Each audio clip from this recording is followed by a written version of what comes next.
Okay, good evening, everybody. And I want to tell you a happy Tisha B'Av, but we'll get into that in a moment. Tisha B'Av is just in a few days, and I want to spend a few minutes preparing ourselves for Tisha B'Av, in particular, like what the mindset should be in this year in particular. It's a strange year this year because Tisha B'Av, the 9th of Av, and I'm going to use those terms interchangeably, and I'll try to make distinctions between them. Tisha B'Av being the holiday, again, Tisha B'Av being the day in which we commemorate the destruction of the temple and amongst other things. And then there is the 9th day of Av itself. Now, this year in particular, there is something strange that happens. Give me 1 second. Someone just sent me a message here. This year in particular, there's something strange that happens. What was that? Oh, no, someone messaged me on this on the machine. Thank you, though. This year, something strange happens, and that the 9th day of Av the observance of Tisha B'Av actually does not take place on the 9th day of Av. In fact, this year, what day does Tisha B'Av, what day is it observed? The 10th day of Av, which means that this Shabbos is the 9th day of Av. And so I want to explore a little bit, what does this mean for the 9th day of Av? And in particular, what does it mean for Tisha B'Av?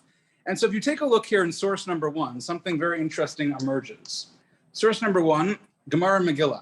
I think this might be everyone's soon-to-be favorite source of all time. Amar Rabbi Elazar, Amar Rabbi Chanina. Rabbi Elazar says the name of Rabbi Chanina. Rebbe Natanatiyah B'Purim. Rebbe used to do all these like unusual and strange things. And one of the things that was strange is that he used to actually plant like a sapling, a tree on Purim. And that was a big deal because he wasn't concerned about performing any types of labor which might denigrate the day. And so in other words, he did these things, even though like it's a quasi like holiday, he did it anyways, but he wanted to make a point of things. Or for example, Rachatz Bikrona Shel Tzipur B'Shiva Asar B'Tammuz. He used to bathe at the time the wagons were traveling through the city. In other words, on a very public moment, he used to publicly bathe when?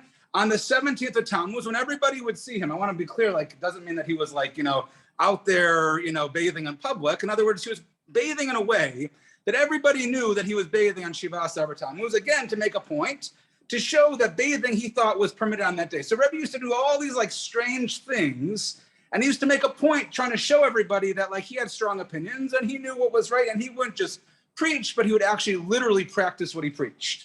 And so he continues as follows. Not only that, Bikesh Akur Tisha B'Av. Not only that, he says, let's get rid of Tisha B'Av altogether. He says, we don't need this Tisha B'Av. We can get rid of it, but the sages, the Chachamim, didn't agree with him. So Amar Lefana, Rabbi Abba Bar Zabda. So Rabbi Abba Bar Zabda turns to him and says, Rebbe, lo kachaya masa. This is not exactly what happened. It's not that Rebbe, the greatest, one of the greatest sages of all time, wanted to abolish Tisha B'Av. You misunderstood him. What does it mean that he wanted to get rid of Tisha B'Av? What does it mean he wanted to remove Tisha B'Av? He was talking specifically about a Tisha B'Av. When the 9th of Av falls on Shabbos, he wanted to get rid of it. And normally, Dechunu Lachar Shabbos. He says that normally, what's our practice? When Tisha B'Av falls on Shabbos, it's Docha, it's Nidcha. We push it off till Sunday like we do this year. And he said that Amar Rebbe, Ho'ol v'nidcha yidacha. He says, it's really simple. Once it's deferred to Sunday, we might as well defer the whole thing altogether. So he says, we don't need a Tisha B'Av on Sunday, Rebbe says. Rebbe says, Tisha B'Av happens on the 9th day of Av. And if we can't observe it on the 9th day of Av, so we just skip it. So this, I think, should be like probably everyone's favorite source, because this year, if you hold like Rebbe, there is no Tisha B'Av. There's nothing to talk about. Now, V'lo hodu chachamim, the sages didn't agree with this, and so we know that in fact today we are docha. Tisha B'Av is nidcha till Sunday. Now, it's an interesting question to think about, which is why is Tisha B'Av nidcha? Why do we actually push it off? In other words, we know, for example, when Yom Kippur falls on Shabbos, so Yom Kippur is not pushed off; it happens on that day, Shabbat Shabbaton. The other fast days, except for Shiva Asar B'Tammuz, really it can't fall out on Shabbat. So it doesn't really pose a situation. I actually think maybe like a Asar B'Tevet, like once in like 900 years, I forget the exact calculation, could potentially fall out on a Shabbos. But the way the calendar works doesn't really come up. except for these fasts. So why is it that we just don't observe it on Shabbat? After all, many hold, not everybody, that the issue of Oneg Shabbos, the issue of enjoying Shabbos and eating delicious meals on Shabbos, that all of those things are in fact rabbinic mitzvos. They're not Torah commandments, they're rabbinic commandments. And if in fact they're rabbinic commandments, so perhaps Tisha B'Av, which was not, it's maybe not, it's not a Torah level command per se, we're gonna see that in a second, maybe it would be okay. In fact, so some argue, if you look carefully in Zechariah, which talks about all of the different fast days that come, you'll notice it refers to the tzom, the fast, Tzom HaChamishi. It talks about the fast of the 5th month, but doesn't give a specific day. And Rav Yosef Badad suggests that because there isn't a specific day for the fast, so it's also a rabbinic mitzvah, and because it's a rabbinic enactment, the specific day in which we observe Tisha B'Av, the 9th day of Av, and Minchas Chinuch says this as well. So therefore, it's Medivrei Kabbalah, and so if we've got these two rabbinic things vying for Shabbos, so Shabbos would override that, and therefore we don't fast and we push it off.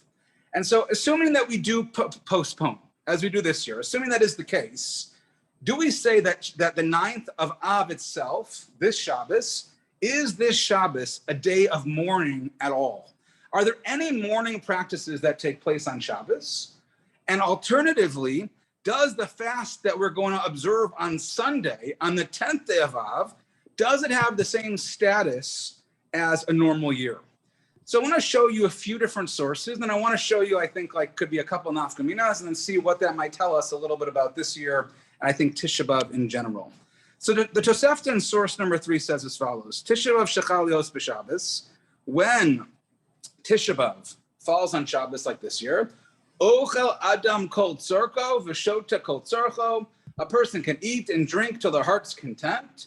Uma'aleh al shulchano k'sudat Shlomo, you can have a big feast just like Shlomo HaMelech did himself. B'shato ve'ein monea me'atzmo klum, and you don't have to withhold or hold back anything at all. You literally can do everything that you want, and you could observe Shabbos like you observe Shabbos like you would any other day of the year. And that's what the Tosefta says. So based on this Tosefta, if I had to ask you, what do you think? Does the 9th day of Av, this Shabbat, is there any avelus? Is there any mourning practices? Or according to the Tosefta, is it a regular Shabbos and simply all of the observances are pushed onto Sunday? What do you think? The latter. The latter, right? It feels, when you read this Tosefta, that everything really gets observed on Sunday itself. Now, the Rosh makes an interesting comment, though, on this topic, and he quotes this Tosefta, and he says as follows. So this is box number 4. Right, so this is everything that we saw. So the second line over here, Kolomar, what does this mean? That a person really does not have to hold back from any of the different inuyim, any of the different practices that we have, where we don't bathe ourselves and we don't have marital relations. And he says, and you don't have to do anything, any mourning practices in private. So the Rosh here is introducing an interesting concept, which is that there are 2 types and 2 levels of mourning. There's what we call like public mourning, and then there's private mourning. Public mourning would be any mourning that we do in public. So in other words, like we don't sit on low stools, right? We would sit normally. If we're going to have people over at our home for a meal, so we have a big enjoyable meal, but what would be an example of something that was like bibitzina, something that would be a little bit more private? So the example the Rosh is going to use would be something like marital relations. He says like that's something private. And the question is, on this Shabbat, on the 9th day of Av, should a person engage in those relations? And so he continues, says, Rabbeinu Meir Zal, Katav Behilchos Aviv Shalo, Katav Harav Yitzchak Mevina, the Tisha B'Av Shechal B'Shabbos, Af Al Pi She'anu Dochin Oto Ad L'Machar Oto Hayom, Aser B'Tashrin Shamita. He quotes his Rebbe as saying that they make an exception that he really feels that we should not be engaging in marital relations on this Shabbat, because there is an element of avelus. In other words, even though we just got through saying, based on the Tosefta, that it feels like you should enjoy Shabbos in the most regular way that you normally do, it does seem to indicate that there is some level of avelus that exists on this Shabbos. And maybe they have a cover metu beregel shanu dochen avelu saracha regel va'afilu hachi nog dvarim shebetzina beregel im ken hachanami gabi Shabbosu gabi Tisha B'av hu keregel v'aser tashmi shamitas. He goes to explain how it compares to a regel, and he goes on and explains this is like his Rebbe's opinion. And he says in the last four words in the second to last line, Hadavar yatzem epi mori akadosh v'chol adai yisrael yasu oto kidayu beit Elokinu la'abed alav ona achat b'shana. He says, listen, like I don't really necessarily agree with this. I don't really necessarily agree with what Rabbi says, but okay, so one night of the year, a person should just not engage in marital relations, and you can fulfill what my Rebbe said. And so the Rush is he feels, it sounds like from the words of the Rush, that there perhaps is not any avelus. There is no mourning practices at all on Shabbat, but yet his Rebbe seems to suggest that there might be something from the 9th day of Av that we continue to observe on Shabbat, even though everything else gets pushed on to Sunday. And the Rush actually is there's an argument between the Rush and the Rashba. If you look in box number 5, the Rashba reads it very differently here. And he writes that, he says as follows, She'ab Tisha B'av shechal up Shabbos ma b'tashim shamita ki have ka'avol da'alma da'amrin dvarim shebetzina noeg. So nearly he says, she'ein noeg bo shum avelus. He says the Rush is wrong. There is no avelus whatsoever. We don't do any of this. And he says, why is that the case? The Rashba argues, what makes this Shabbos different? He says two things. One, the avelus that we're talking about, that we observe on Tisha B'av, is not your prototypical avelus. Mourning practices, God forbid a person loses a loved one, that's one type of mourning. But avelus yeshana, which is mourning, a national event, something that historical, it's a different type of mourning. And because it's a different type of mourning, so therefore it doesn't carry the same level that a regular mourner would when it comes to private mourning on Shabbat. So again, if someone is observing, they lose a loved one and they're sitting Shiva, that Shabbat, there's no public mourning, right? There's nothing happens in public. You go to shul, you daven, you go back home, but once you get back home, there's the private mourning. He says, this is different. It's not regular avelus. And the second thing the Rashba says, so you can look at inside, is that when the rabbis instituted fasting on the 10th, and they moved the fast, in a sense, they totally uprooted the 9th, and every part of the fast that was on the 9th, every element in itself got moved to the 10th. So that's what the Rashba says. Now let's take a look to see how this is codified in the halacha, like what's our practice? So notice what the Shulchan Aruch says. Imchal Tisha B'av b'Shabbos, muter b'kulon afilu b'tashmin shamita. The Mechaber says that a person could do anything they want, just like a regular Shabbos. There is no din avelus whatsoever. But listen to what the Ramah says. The Ramah says, Yesh asurim b'tashmin shamita v'cheinag. The Ramah seems to suggest that we do enact some level of private mourning. In other words, not engaging in tashmi shamita, not engaging in marital relations. There is an element that even though things seem to get pushed off to Sunday, there's still something about the 9th day of Av itself that we are mourning or that we are remembering, and therefore a person should be extra careful. And that seems to be the halacha, and that seems to be the way that we paskin.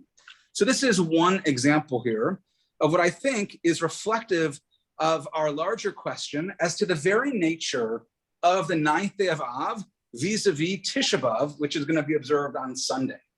Is it a completely separate day, in which case that Shabbos is Shabbos and the 10th day of Av is the observance of Tisha B'av, in which case Shabbos has no mourning? Or do we say a bit of the mourning, a bit of the velus still happens on the 9th day of Av because the 9th day of Av is significant for whatever reason, and elements get pushed off to the 10th day of Av? And there's actually a few other practical ramifications to this question, a few other interesting nafkaminos. For example, there is a custom of something called Shavua Shechalbo. If you look in box number 7, the Gemara in Tanya says as follows: Mishenichnas Av, it's actually the Mishnah in Tanya. Mishenichnas Av matim b'simcha. When the Rosh Chodesh Av rolls around, a person should be mema'et b'simcha. A person should not be quite as joyous. And Shabbat, Shachal to Shabbat, liot b'tocha asur melasapro kabes. And the Shabbos, meaning the week that Tisha B'Av falls on, Shavua Shechalbo, the week that Tisha B'Av falls on, is a time where we have to decrease our acts of rejoicing, and so we don't get haircuts and we don't do laundry and things like that. It's called Shavua Shechalbo. So let me ask you a question. This year, the 9th day of Av comes out on Shabbat. Sunday is the observance. Is there a Shavua Shechalbo this year? This week, today, this moment right now, is this considered Shavua Shechalbo? Is this the week leading up to Tisha B'Av because the 9th day of Av is on Shabbat? Or do we suggest that everything gets moved off to Sunday, and because everything gets moved off to Sunday, that means that there is no week of Tisha B'Av. You can't have a week of Tisha B'Av if it starts on Sunday itself. And so this is the same machlokus, and in fact, you can see there's a machlokus in the Rush and the Smag, same Rush, just from 3 lines before where I quoted earlier.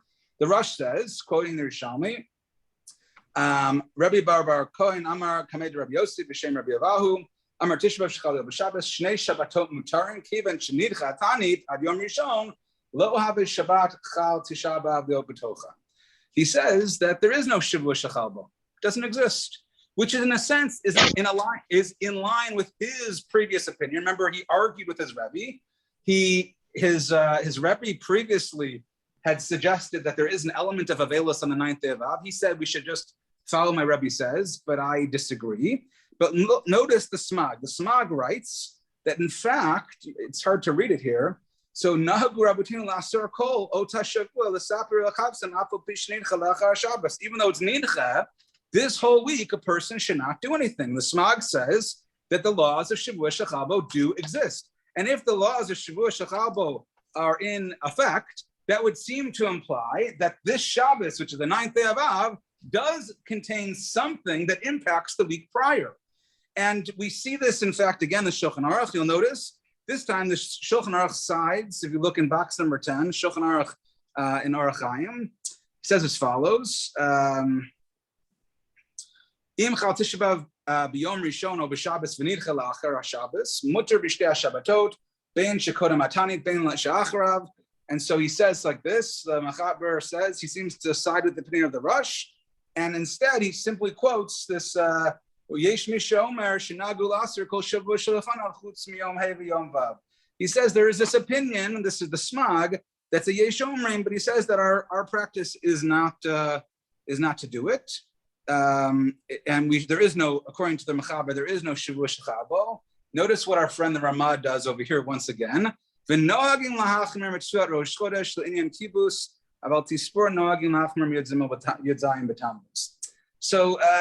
Ramah says we should be a little machmer. It's not going to hurt you. So you won't do laundry for the week. It's okay, be a little machmer for the Smag. And in terms of getting a haircut, so there's no practical ramification here because our custom, like the Minhag Ashkenaz, is not to get a haircut for 3 weeks anyways. So okay, so there. Shavua Shechalbo about getting a haircut or not getting a haircut, so it's not a big deal. Just push it off, right? It's not. We'll just push it back, and we start anyways from the 17th of Tammuz. So the only question comes for doing laundry, and so he says, "Yesh lahachmer," person should be machmer. But certainly there is the same dichotomy that exists regarding whether or not a person observes, whether or not the day, the 9th day of Av, has some significance to impact the levels of Avelos. So I want to share one other interesting nafkamina, which is a case of a bar mitzvah on the 10th of Av. A child turns bar mitzvah on the 10th of Av. What would be the nafkamina based on how we're laying out the question here? A young boy turns 13 years old on the 10th day of Av. So that means on the 10th day of Av, he needs to take on mitzvos. So if the observance of Tisha B'Av, it has to be on the 9th day and is reflective on the day itself, and there's an element on Shabbat that really is Tisha B'Av. So that means that when Tisha B'Av came out, he was not obligated at all. And if he was not obligated, so then come Sunday, even though everybody else is fasting, he shouldn't have to fast. When Tisha B'Av went into effect, when the Avelos, in a sense, started, and we started practicing some of these morning issues, so he wasn't obligated. On the other hand, if we say that the entirety of Tisha B'Av gets pushed off till Sunday, so then Sunday morning he wakes up, it's probably the worst birthday gift ever. Guess what? You're going to be fasting the entire day. And this is an issue that's actually dealt with by the Achronim.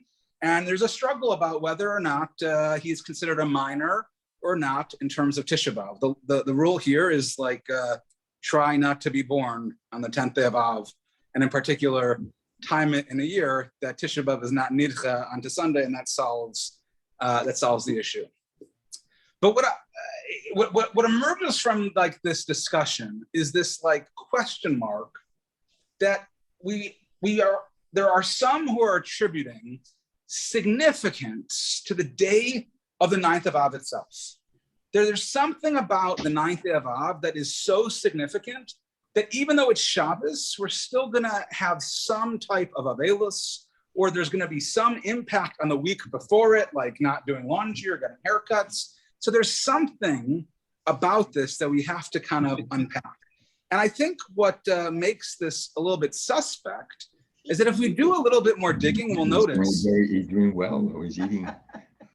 If we do a little bit more digging, I think what we'll notice is that our question is actually much more fundamental and actually much deeper. What actually happened on the 9th day of Av? The Mishnah tells us, take a look in box number 11. Well, you can just tell me if anyone wants to unmute themselves or chat. What happened on the 9th day of Av? You can also look in source number 11.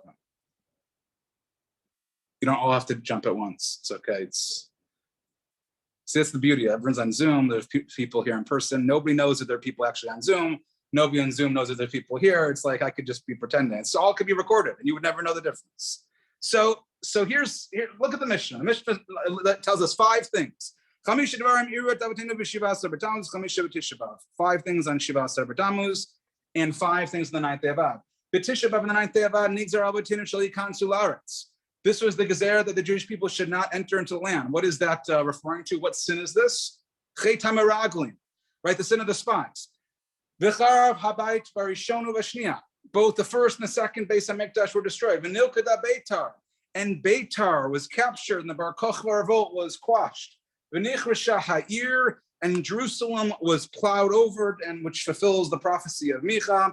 And we see Mishnichnas Av Matim B'Simcha, and when Av begins, we decrease in acts of rejoicing. The Mishnah tells us these 5 things happened on the 9th day of Av. And here's my question: how do we know these things happened on the 9th day of Av? Well, the Mishnah says it must be true, and it is. And there is the Gemara actually asks this question, and the Gemara tells us that in fact 3 of these 5 we have an oral tradition as to the fact that they did happen on Tisha B'Av. But the tricky part is that for 2 of these items, we actually have written tradition.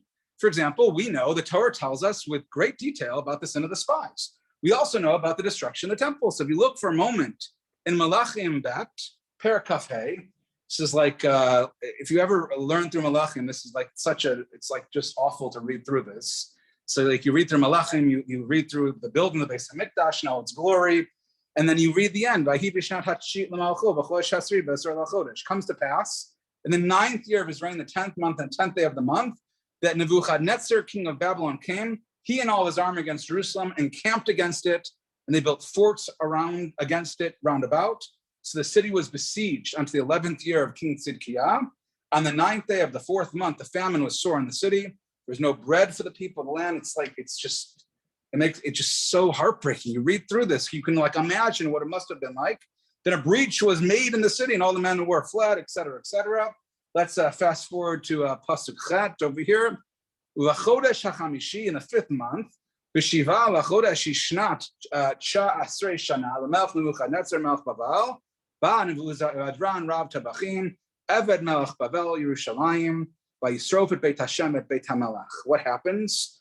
In the 5th month, on the 7th day of the month, which was the 19th year of King Nebuchadnezzar, king of Babylon, comes Nebuzaradan, the captain of the guard, the servant of the king of Babylon, comes to Jerusalem, and he burns the Beis HaMikdash. He burns it to the ground. What's the problem here with Malachim Bet? Good. Malachim Bet tells us, what day did this all happen? The 7th day. What day do we observe? It's called Tisha B'Av. It's like a little misleading.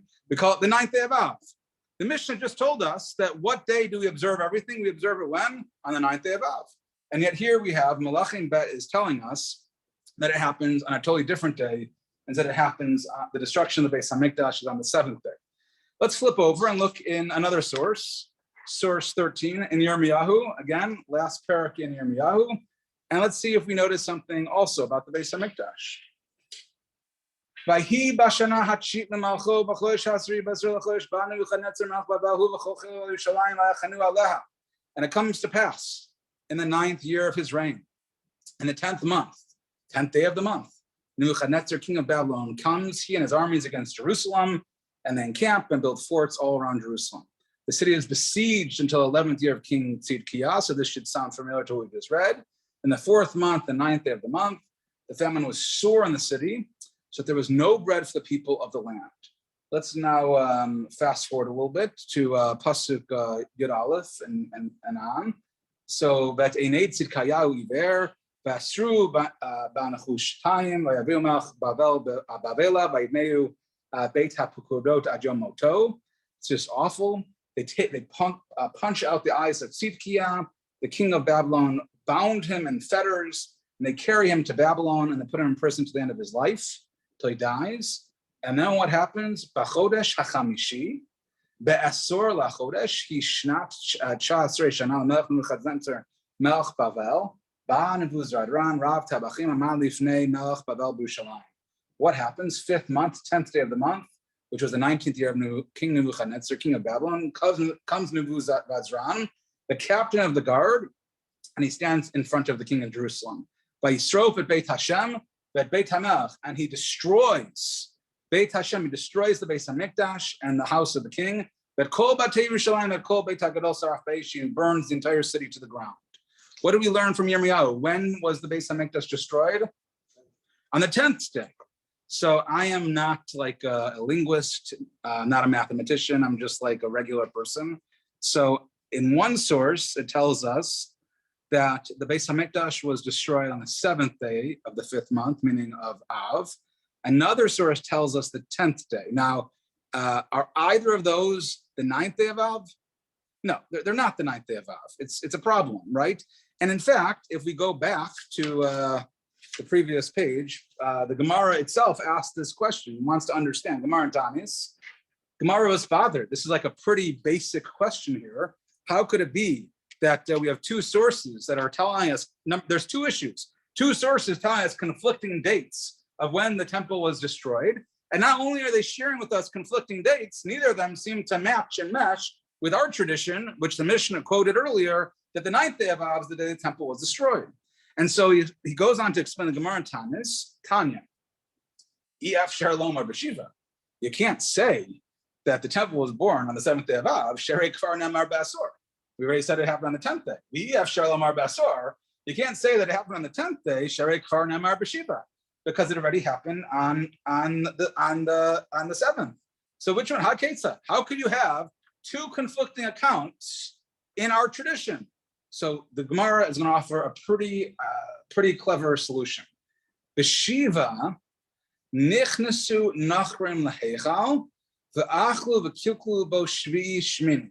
So what happened was on the 7th of Av, that is when they entered into the heichal itself. They entered into the sanctuary, and on the 7th and the 8th day, they like celebrated. They ate, they desecrated, and they did inappropriate things in the heichal. So there was a destruction in a sense on the 7th and the 8th days.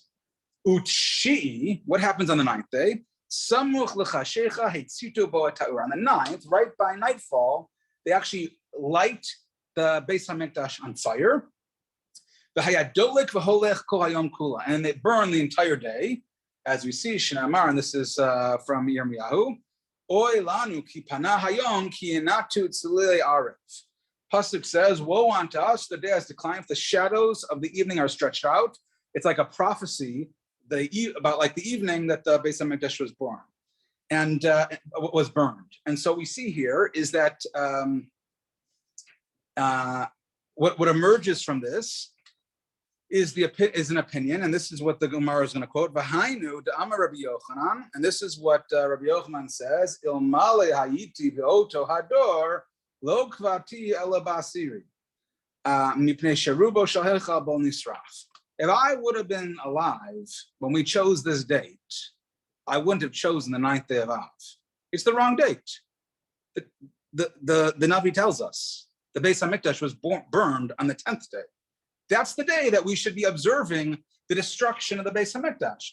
It happens to be that they chose the 9th day. Chazal and the Chachamim chose the 9th day, but I disagree, and I think that the right thing, Rabbi Yochanan says, is what we should have done is we should have, in fact, enacted the 10th day, and that is the day that it actually happened. So what the Gemara is doing, the Gemara says there's the 7th day, the 10th day, and the 9th day. We've got these three options. The Gemara says the 7th day, they entered and they desecrated, which is a form of destruction. Then they light it up on fire on the 9th day. They start the burning, they start the destruction, but the real destruction happens on the 10th day. And that is, and to the point where Rabbi Yochanan, in fact, says that we should, in fact, be observing on the 10th day. If he can go back in time, he would have changed the date altogether. Now, this is quite significant. And in fact, we find, and there's like a lot of interesting sources. You can look in the Torah and other places as well. I'll just show you the Yerushalmi and Tanis, which is box number 15, that this opinion of Rabbi Yochanan, that the 10th day was in fact like the actual day that we should be commemorating based on Sefer Yirmiyahu, and based on the fact that this is when the bulk of the destruction actually happened. So notice the custom. But she ate situ ba'ataur. Again, they start the fire on the 9th day, ubasir nisraf, but on the 10th it was burned. Rabbi Yeshua ben Levi siyem chi v'asir. When did he fast? He fasted for 2 days. Rabbi Avun siyem chi v'asir. Rabbi Avun did also the 2 days, the 9th day and the 10th day. So I want to to take a giant step back. We started the Shiur by talking about how Rabbi said, there should be no fast. Forget about Tisha B'Av. This year, nidcha, it's all nidcha. Now I'm showing you a totally opposite opinion. In case you thought we were very lenient here and we said, forget about Tisha B'Av. Now I'm telling you that seems to be a strong opinion. We should be fasting for 2 days. So 2 days of fasting, the 9th day and the 10th day of fasting, because the destruction was so immense and it really took place on the 10th, but also there's something about the 9th day that we have held in our tradition that we should also be fasting on that day itself. And lest you think for a moment, I just want to point this out, lest you think that this is just some outlying issue vis-a-vis the destruction of the Beis Hamikdash. If you actually open up the Torah and you look in Bamidbar and you look at Chet HaMaraglim, you'll notice, if you do basic count, that there are only 39 days between when the spies were sent and when they come back. We know they were gone for 40 days, but the 9th day of Av would have been the 39th day. And so the Gemara has to kind of go like this over its head and kind of go backwards to try to figure this out, and comes up with all types of machinations to explain why, no, it really kind of did happen on the 9th day of Av. But again, it didn't happen on the 9th day of Av if you actually calculate it the way it did. And yet the Gemara seems to really push very hard to make the same argument that there is something about this day, the 9th day of Av, that is quite significant. And when you go back to the Gemara, which I skipped this one part of the Gemara makes a comment, tries to understand, well, why did the rabbis ascribe the fast or ascribe the mourning and the commemoration of the destruction? Why do they actually ascribe it to the 9th day of Av? So if you look back in the Gemara Tanis, so the last couple lines, Rabbanan, Adchalta de Puranata Adifa. So the Chachamim said, why do we do the 9th? They say because they maintain it's preferable to mark the beginning of the tragedy. That's why, right? We should just mark the very beginning of the tragedy, and by marking the beginning of the tragedy. And so the question is why? Why is that so significant? Why would we want to begin at the beginning of the tragedy? Why not the end? Why not the middle? What is the Gemara saying here when it says, well, I get what you're saying, Rabbi Yochanan, the 10th day was the better day, but the rabbis chose the 9th day. Why did they choose the 9th day? Well, it's better to start at the beginning of these things. I don't know, is it really best to start at the beginning? Maybe we should have started at the end, when it was over, when we knew that it was going to be destroyed in its entirety. Why do we start at the beginning? And so I want to add to this question, which is our practices today reflect the same strange custom, which is that even though the 10th day of Av is the day when all of the destruction actually happens, how do we practice Tisha B'Av on a year-to-year basis? What happens as Tisha B'Av goes on? As we get closer to the 10th day of Av, how do we practice? Does our Avelis increase or does it decrease? It decreases. What happens at the night? We're sitting on low stools, we're sitting on the floor, right? We don't wear tefillin in the morning, right? We're mourning, we're saying keynote all morning. After Chatzos, so all of a sudden we change. What would you have thought would have been the proper behavior? As the fires are growing higher and higher, how should we be reacting? We should be reacting in a way that is increasing our mourning. In fact, our practice, by the way, is like we do carry on the 10th day of Av. For example, that morning, we'll also continue some of our morning observances into the morning because, again, the Beis HaMikdash did continue to burn. And so, and by the way, Nachem, for example, the prayer of comfort, we say it in the afternoon. You say it in the morning, not in the afternoon. Why are we saying afternoon? So we have all these practices that seem to be backwards or antithetical to how we might be thinking about how we're actually observing the holiday relative to the events as they occurred historically. And so there's a very famous midrash, which some of you may be familiar with, which there's two different versions of it. One is, I'm going to bring you is from Rashi, which comes from the Gemara Kedushin. The Gemara Kedushin and the Lamed Aleph Amud Beis talks about Avimi and the incredible lengths that he went to when it came to Kibbud Av V'Ein. He did everything he could for his father, and one day he was waiting on his father, and in that moment, this divine inspiration came up to him, and he was finally able to understand the 79th chapter of Tehillim, the 79th Psalm. He was more L'Asaf. He couldn't figure it out for the life of him, and suddenly it dawned on him. He was able to figure it out. And Rashi tells us as follows. So, Ve'odo gachin lefanav shehivin b'midrash mizmor achad shebesefer Tehillim. He was able to figure out this one mizmor, this one psalm in the book of Psalms that he couldn't figure out. And it goes as follows. It was Mizmor L'Asaf, and Elokim ba'u goyim menachla techa. So a song of Asaf, God, the nations invaded your inheritance. So if the Mizmor is really about destruction, right? That all these invading nations are going to come. What would be a better way to introduce the Tehillim? Not a song. It should be a lamentation. It should be something positive. It should be a mizmor. It should be a lament of Asaf, right? It should be a kina le Asaf. If everything that's going to happen is all going to be bad in the Psalm of Tehillim, don't start mizmor. Hey, I got a great song for you. It's about the worst things that ever happened in your life. That's not a great song. That sounds very sad, and we should introduce it as such. We couldn't understand this for him. And this is what he says. He expounded as follows. This is how he teaches. Kach. So he says as follows. Darash kach, she'amar Asaf shira al shekila kadosh baruch hu chamato be'itzim va'avanim she'beito mutoch kach hutir pleta b'Yisrael. So he says as follows, that what is the song?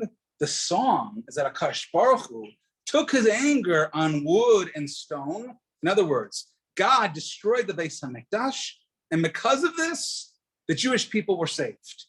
There was touch and go there. It was not clear, were we going to be destroyed or not? And we look at the Beis HaMikdash and we say, oh my gosh, woe unto us. The Beis HaMikdash has been destroyed. Our home, the home for Hashem, the eternal connection that we have to be able to feel God's presence, to feel the Holy Shekhinah, it's been ripped apart and we're mourning. But there is a mizmor, there is something actually positive, if you will, almost like a silver lining. There's something hopeful amidst this tragedy, which is what? That God saved us. God should have destroyed us. We were deserving to die. When Nebuchadnezzar came, he should have wiped the Jewish people off the face of the earth. But God saved us. He took his anger not out on us. He took it out on the Beis HaMikdash itself. And so because of that, there is a sense on Tisha B'Av that on the 9th day of Av, that as the destruction increases, what should be happening? Not our avelus increasing. What should be increasing? Our appreciation, our hopefulness, our closeness to God, our hope for a better future. The Gemara in Brachos says that it's forbidden for a person, if you know an event is sealed, signed, sealed, and delivered, you know something's a fact. You know, for example, the New York Mets will never win the World Series. So it is usher to pray for such a thing. It'll never happen, right? It's forbidden. I don't know if anyone's a New York Mets fan. I don't know. But you can't, if you know something to be factually true, you can't pray for things that you know are sealed already. The second the Beis HaMikdash was lit, The second that they came in, as soon as that happened, it was over. God took his anger out on the Beis HaMikdash, and that moment to pray for maybe some miracle of maybe it won't totally destroy, we'll be able to come back in. It was done. It was signed, sealed, and delivered, and literally delivered. We were delivered out of the depths of destruction. We ourselves, the Jewish people, were saved. It's a moment of joy, if you will, not in the destruction of the Beis HaMikdash. We mourn for that, but we have a hope for the future because God saved us, which is just an amazing and remarkable thing. And so in practice, what I think emerges from this is that we commemorate year over year on the 9th of Av, that the 9th of Av itself has something quite significant to it. The 9th day of Av represents our hope. It represents our belief that God will save us. It represents that no matter any adversity that we face, that God is watching out for us and it will be better tomorrow. That is what the 9th day of Av signifies. And whether or not the 9th day of Av is moved from Shabbat or to Sunday, it doesn't make a difference because there is an element of the 9th day of Av that is significant to that calendar day, because that is the day that ultimately we realize that God saved us and destroys the Beis HaMikdash instead. And I think from that perspective, there's something remarkable that occurs when Shabbos and the 9th of Av occur on the same day. We started by our question asking almost the wrong question, right? Rebbe says there should be no Tisha B'Av. What is Rebbe saying when he says there's no Tisha B'Av? There's no 9th day of Av. There's no observances. What he's really saying is that the mourning practices that we would normally practice on the 9th day of Av, there is no practice of mourning. There is no Avelus. Shabbos is a day of spirituality. Shabbos, by definition, is a day of hope. Look how the Gemara in Shabbos itself describes Shabbos. Amar Rabbi Shimon, the last source in source 17. Amar Rabbi Shimon ben Pazi, Amar Rabbi Yeshua ben Levi, Mishrim bar Kapara. Kol hamakayim shalosh sudot b'Shabbos. Anybody who eats 3 sudos on Shabbos, nitzel mishalosh paranios, is going to be saved from 3 punishments. What are those things? Mechavlo shel Mashiach, the pangs of Mashiach, umedina shel Gehenna, the suffering and the judgment of Gehenna, umelchemet Gog uMagog, and the great war of Gog uMagog. If you eat on Shabbos, what are we asking you to do with this Shabbos? Eat on Shabbos. And if you eat on Shabbos, if you enjoy Shabbos, there is something about Shabbos that is significant, that all of the difficult things that might come up in the future, we say, don't worry, God is going to protect us from those things when we observe Shabbos. The Gemara on Shabbos continues. I just took 3 random, it's like a whole section of things about Shabbos. If you delight in Shabbos, then you won't have to have any oppression of Galus itself. Because again, this is the power of Shabbos. Shabbos, it lightens our week and our lives.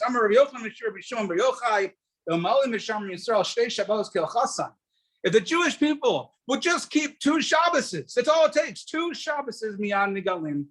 You want to know how to rebuild the Beis HaMikdash on the 9th day of Av this year? Observe Shabbos. That's what it says in the Gemara. Observe Shabbos. That's how we bring about the Geula. We said before that the Tosafta described how are we supposed to observe this Shabbos. The Tosafta described it as we should eat the same way that Shulchano Kesudat Shlomo B'Shaito. We should eat the way King Solomon ate. And Rameir Shapiro has this amazing idea. I couldn't fit it onto the source sheet, so it would have made a 4th sheet. I want to just tell it to you outside for a moment. I have it here. You can read it on my sources if you want. But he says as follows, that the Su'uda that Shlomo has is not referring to a kingly feast. It's referring to a meal that he ate when he wasn't in the best position. And it's a hint, if you will, that just as Shlomo held the Suda and he didn't despair, he didn't give up hope, he eventually rises back up from things, so too the Jewish people should eat a Suda knowing that once again, things will be better. This is the essence of Shabbos. When Shabbos and the 9th day of Av coincide, there is no stress between the observances of the 9th day of Av and Shabbos, like we initially set out the question. Quite the opposite. They literally are perfect complements to one another. What we are meant to experience on the 9th day of Av, the hopefulness, the love that God saved us, a belief that we will one day be redeemed again, is exactly what we are meant to experience each and every single Shabbos. The Chidushei Harim suggests that Shabbos takes on the character of whatever day it coincides with. And in this case, you couldn't find a more perfect complement for it, Tisha B'Av and Shabbos. And so I pray that just this Shabbos, that first of all, I pray that there is no Tisha B'Av, that the Beis HaMikdash should be rebuilt. We still have time. We still really believe and hope that that happens. But should the 9th day of Av come, and should we observe Tisha B'Av together on Motzei Shabbos and on Sunday, that this Shabbos should be the first of our 2 Shabboses that we need to observe in its entirety, to observe it in all of its oneg, and to enjoy it with meals and festive davening and learning, and to really make Shabbos everything that it can be, so that we can really fulfill what Tisha B'Av is all about.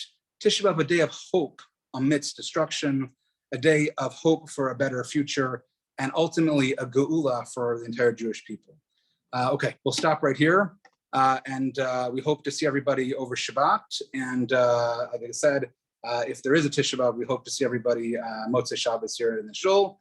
And Sunday morning for Kinos, and Sunday afternoon at 3 o'clock, we'll be showing a film, which is an excellent film. It is well worth your attendance. So join us here for that on Sunday. Okay, thank you all very much. Have a great night. Thank you. Thank you.